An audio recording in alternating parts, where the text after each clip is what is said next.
I on je od tamo skočio, otio u ovcu, a ja kako sam mislila da se pase što god, ja sam me mu njizi, kako se išla, ako sam vidjela, skočila ujat, odmah me mu njizi spašavalo. Nisam gledala šta je ni kako je, samo sam trzala on sebi, ja sebi. Ali on nju već pridavio, kad je pridavio, on je pustao, oni su dole negdje otišli. Di su, u stvari ja ne znam, jer nisam u šoku vidjela di su ni kusu. Tako je još uvijek šokirana Jelena Lasić obranila svoje blago od vuka i srećom prošla bez ozljeda. Ništa ono kod mene nisu, samo su ovcu su oni zadavili, pustali je, ali dok je ovca došla kuća, ona je već bila gotova.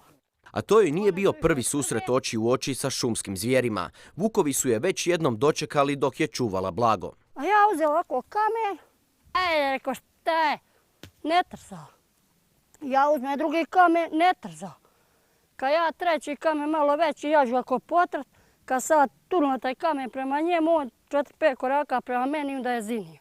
Ovo je posljednja žrtva vuka. Lasićima je stradalo već 38 grla stoke. A od koji su mi samo našli 7 komada, koji su naplatio samo 4 štete po 500 kuna, to ti je ništa, simbolično nešto. Priču o vukovima na području Imotske krajine koji rade štetu stočarima potvrđuju i lovci. 2 vuka, jedna vučica na području Prološca i jedna vuk prije tjedan dana gore u Cisti Velikoj.